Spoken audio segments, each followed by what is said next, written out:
ọ̀rọ̀ wa tọ́pẹ́ ọ̀rọ̀ wa tọ́pẹ́ ọ̀rọ̀ wa tọ́pẹ́ o.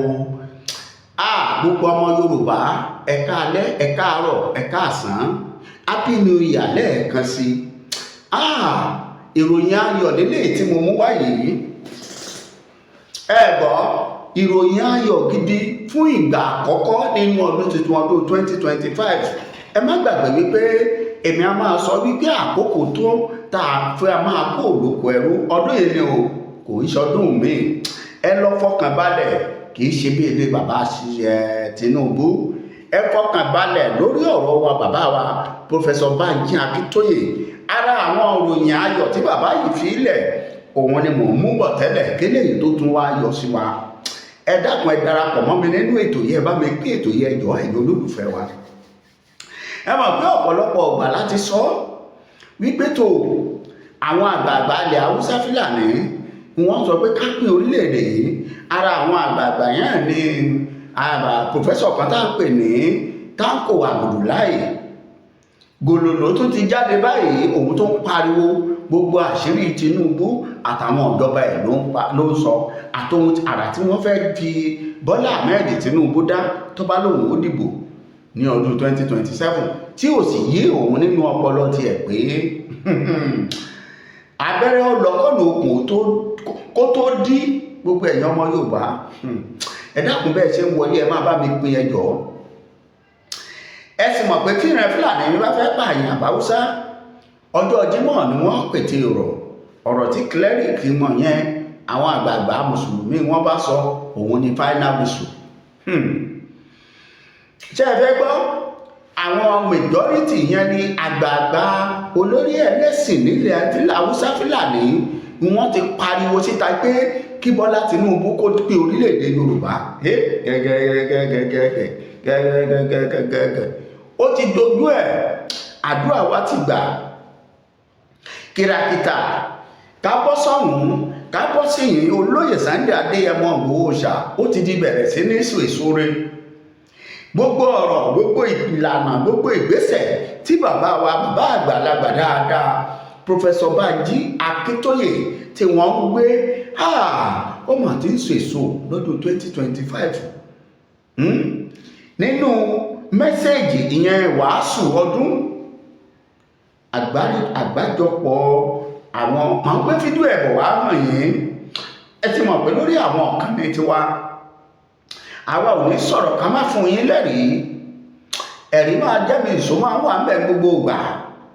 ẹ gbọ́ òun mo ṣe ń pa á láriwo yí pé ó ti tọ́pẹ́ ó ti padà já sọ́pẹ́. ẹ gbọ́ ó padà já sọ́pẹ́ padà já síyìn. Gbogbo fídíò ẹ̀ lẹ máa wò. Kí wá ní Bọ́lá Tinubu ṣe fún àwọn Haúsá Fúlàní yìí? Ṣebí káwa lè bá níbi tá à ń lọ ni. ẹ dákun ẹ̀yin ọmọ Yorùbá mo bẹ̀ yín bẹ́ẹ̀ ṣe wo fídíò yìí rí i pé ẹ̀ bá mi pín ẹ̀ kọ́mẹ̀ntì síbẹ̀ pé no going back Yorùbá nation kíákíá, torí a gbọ́dọ̀ tẹ̀síwájú báyìí.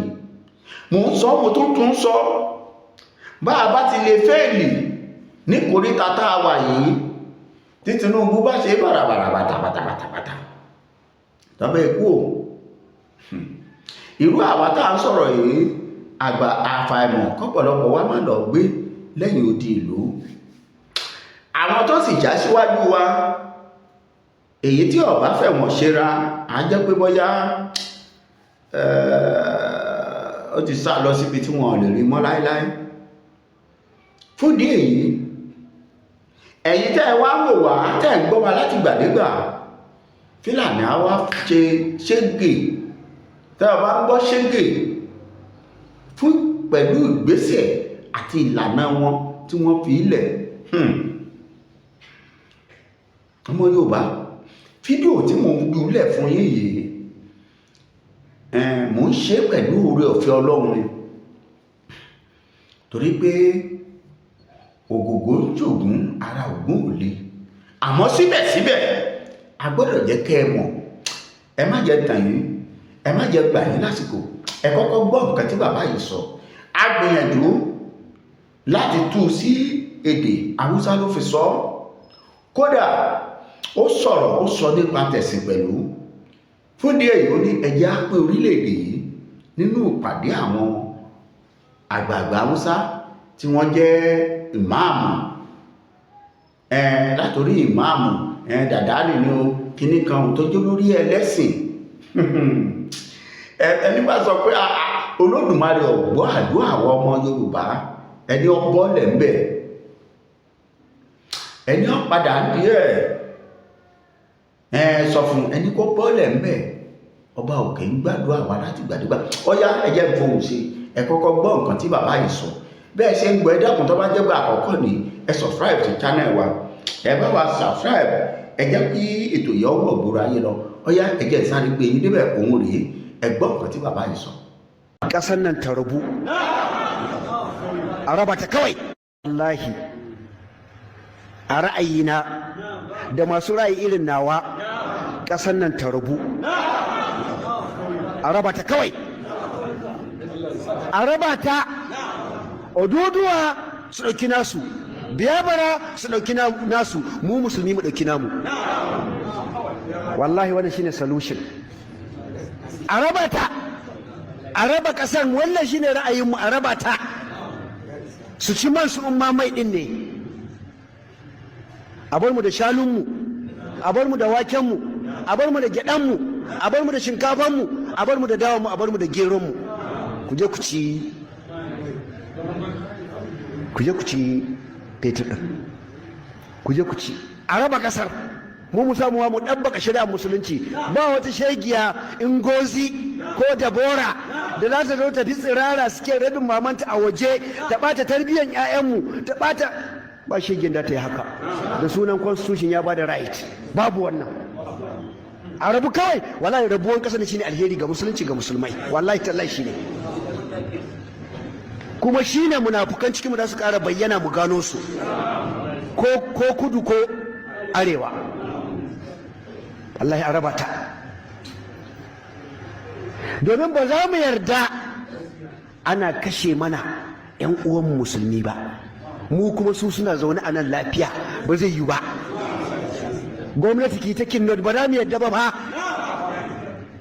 ba za mu yarda a kashe mutane musu suna zaune a lafiya suna ɗebe matattalin arzikin ƙasa ba za mu yarda ba wannan ba an fa zo wajen red line ba za mu yarda da wannan ba shine gaskiyar magana ba za mu yarda ba yawa ko da a yi stopping ko kuma a yi yaƙi wanda shine gaskiyar magana wallahi ẹ ti gbọ́ nǹkan tó sọ ọyọ ìjà jọ tú palẹ̀ ara nǹkan tó sọ rèé wọ́n ní ìjìyà tí ìjọba Nàìjíríà fún àwọn ó ti tó gẹ́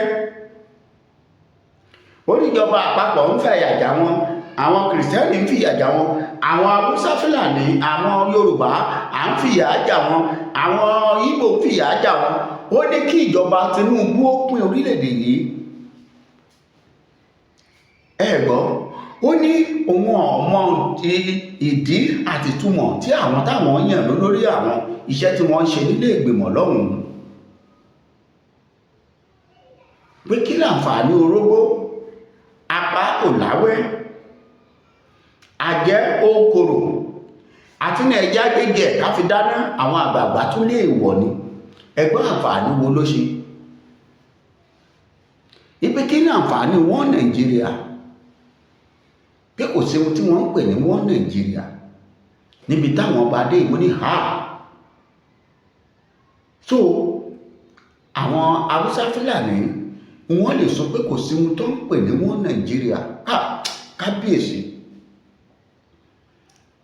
Elédùà mo tún wá ṣe sàbùsáǹgùdù sí bàbá wa Pọfẹsọ Bánjí Akíntóyè nínú ìgbésẹ̀ wọn pẹ̀lú pé bí wọ́n ṣe dàgbà tó àtolóyè Sunday Adéyẹmọ Ìgbòho ẹ dákun ẹ̀yin tẹ́ ń wo ètò yìí ẹ bá mi pín ètò yìí ẹ jẹ́ kí àwọn international community ọmọ gbogbo ìgbà tó bá ti ń wo fídíò yìí rí pé òun ṣí àbí 10 sí gúrùpù tó bá mọ̀ jọ kí wọ́n mọ̀ wípé àwọn tá à ń retí kí wọ́n sọ̀rọ̀ rèé àwọn olórí ẹ̀sìn báwọn olórí ẹ̀sìn tí Yorùbá ti ń sọ tiwọn bẹ́ẹ̀ ni Fúlàní ń sọ tiẹ̀ bẹ́ẹ̀ làwọn ti Biafra ń wí tiwọn wípé ẹ pín o ẹ̀jẹ̀ ọlọ lọ́tọ̀ọ̀tọ̀. àwọn Haúsá ló sọ tí wọ́n yìí wọ́n ló tó gẹ́ ọmọ Léfì. ẹ mọ̀ pé Haúsá ló fi ń sọ̀rọ̀ iná ẹ̀ la fi ń gbìyànjú àti tú u sí èdè kẹgbọ́n, àmọ́ síbẹ̀síbẹ̀ bó ṣe ń fa Haúsá sọ bẹ́ẹ̀ ló ń sọ Odùduwà Republic. ẹ ṣàgbọ́ nínú fídíò yẹn. kí ni àti wọ́n á dúró mú ẹ̀yin lọ́balọ́ba, ẹ̀yin lóyè lóyè tẹ́ wà lórílẹ̀‐èdè Yorùbá. ọdún tuntun tá a wà yìí ọdún ayọ̀ wa ni. bẹ́ẹ̀ ni torí ó fẹ́ jẹ́ ìròyìn àkọ́kọ́ tó jẹ́ ìròyìn ayọ̀ tá a kọ́kọ́ jọ máa gbọ́ báyìí pé kí àwọn nígbà tí wọ́n ṣe crossover ló preach message yìí. ẹ sì mọ̀ pé Dr. Galolo ìyẹn ti dúró di gbígbé Tinubu ò ní padà wọlé. Rufai dúró, Àtíkù ní kó dúró lóhun ò ní gbà, Buhari lóhun ò ní fẹ́. ẹ wá jọ dọ́dọ̀ bàbá wa Bọ́lá Ahmed ọmọ Tinubu ìpé bó ló ti máa ṣe léyìí, ọ̀nà wo ni ó gbé gbà, báwo ni ó ti ṣe. torí àwọn ìjọba tó gbójú lérè, àwọn Fúlàní tó gbójú lérè, àṣẹtímà sì ni wọ́n gbà tí wọ́n lò lẹ́yìn ẹ̀. tó bá gbójú lé gbéṣẹ́ bí ṣẹtímà ń bọ́ ń bẹ̀, kàkà tí ó fi gbégbésẹ̀ tí ó gbé kó gbé kíákíákíá, ẹ̀jẹ̀ á jókòó pọ̀, ẹ̀jẹ̀ á pín lọ́gbọ̀gba. gbogbo ẹ̀yin ọba tẹ́ ń dàlú ẹgbẹ́ ẹlẹ́sìn ni wá, fíìmù tẹ́ nílé wò tán ni o, bóyá ẹ̀mọ̀ fíìmù tẹ́ nílé wò tán ni, torí pé fíìmù tá a sọ̀rọ̀ ẹ̀ yìí ọlágbára díẹ̀. ẹ̀yin olólùfẹ́ wa, ẹ dákun ẹ bá mi pín ètò yìí. gbogbo ọ̀rọ̀ tí Sunday Adéyẹmọ ń pariwo tó ń torí ẹ̀ sá káàkiri, òun ló ń wá sí ìmúṣẹ yìí, tí bàbá wa Professor Banji Akíntóyè tó ní systematically la máa fi ṣẹ́gun yìí, yàtọ̀ sọ́nà táwọn kan ń gbà tí wọ́n ń gbé gbà kí àwọn ti gbé orílẹ̀-èdè, àwọn ti ṣe kìíní, ẹgbẹ́ orílẹ̀-èdè ẹ̀ lè yọjú.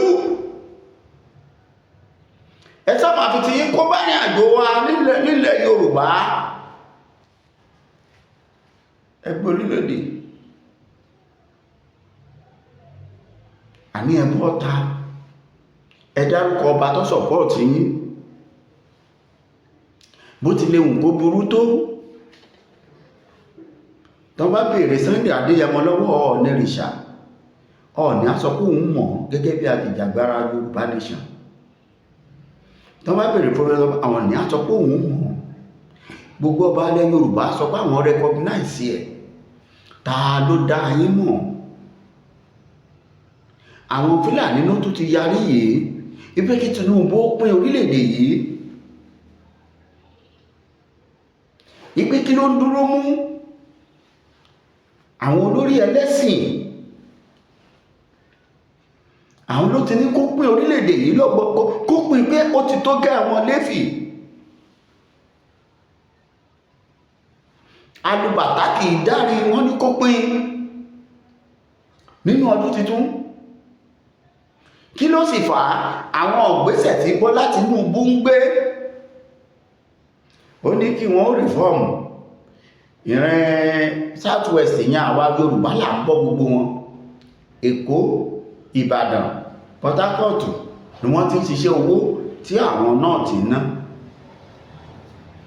wọ́n ti kó gbogbo defense headquarter ó dìlú wọn, Navy ó dọ̀dọ̀ wọn.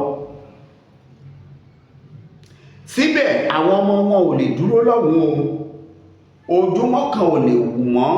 tírélà tí ó wọlé sílùú Èkó á kọjá 50, àwọn ọmọ wọn náà sì ń kó bọ̀ wá sílùú Èkó. ṣùgbọ́n ìran wo ló gọ̀ jù tó tayọ ìran Yorùbá? Àwọn gómìnà tí wọ́n ń gba location wọ́n ń ṣe ẹ̀. Tinubu ní kò sí wọn jọ mọ́, kólúkúlùkù náà ò ṣiṣẹ́, káwájọ dàápọ̀ ká pín ohun tó dìjà rèé. Àwọn iléeṣẹ́ tó wà, àwọn tó jẹ́ kíní ìjọba ẹ̀pin káàkiri jẹ́ kí ti Ìgbò jẹ́ ti Ìgbò kí ó wà nílẹ̀ Yorùbá náà. Ohun tó dìjà tí wọ́n ní kó pín, ẹjí ó pín. Ẹ̀yin ọmọ Yorùbá tó kù, ẹ̀yin náà ẹ máa pariwo pé ẹ ṣe bẹ́ẹ̀ ṣe ń darapọ̀, ẹ máa bá mi kọ́ sí orílẹ̀-èdè Yorùbá la fẹ́ ní kíákíá. Ẹ pín lọ́gbọ̀gbà, ẹ pín ní dọ́gbandọ́gba ni, kólúkúlùkù kọlù lọ́nà ààrẹ. Ẹ gbọ́ ohun tí àwọn Fúlàní yìí sọ. Ẹ wò, ẹ ṣé mo dúpẹ́, ẹ bá mi share ètò yìí. Tó bá jẹ́ pé àkọ́kọ́ ní tẹ̀yin darapọ̀ mọ́ wa lórí ìkànnì yìí, ẹ subscribe sí channel wa. Ẹ jọ̀ọ́ torí Ọlọ́run, ẹ ṣé àdúpẹ́, a tún pàdé. Ó dàbọ̀.